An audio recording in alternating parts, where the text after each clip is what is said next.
आ गए प्रभु श्री राम आ गए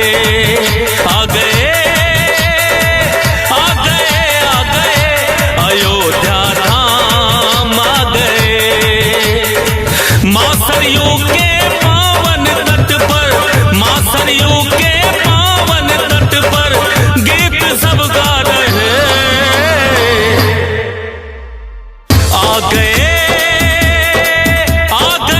आ गए मेरे प्रभु राम आ गए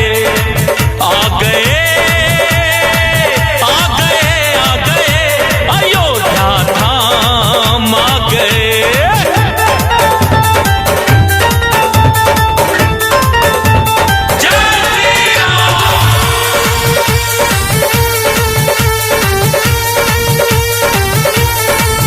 हनुमत जी करते अगवानी,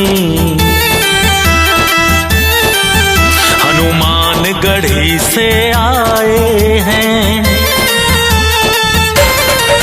वेद मंत्र से गूंजे धरती गगन, शंखों की ध्वनि सुनाए हैं। राम लखन और मात जानकी, राम लखन और मात जानकी दर्शन सब पा रहे।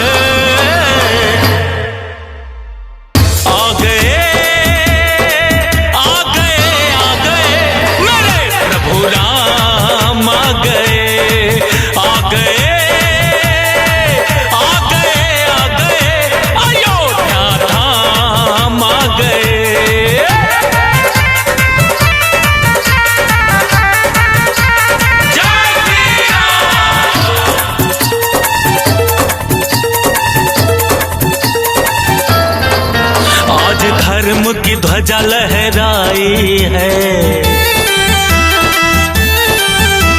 घर लौटे रघुराई है। देखो राम राज फिर आया है, हर घर भगवा लहराया है। मां सरयू के पावन तट पर, मां सरयू के पावन तट पर गीत सब गा रहे।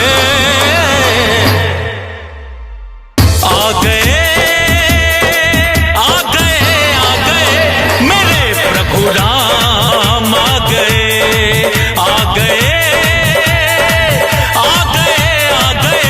अयोध्या धाम आ गए।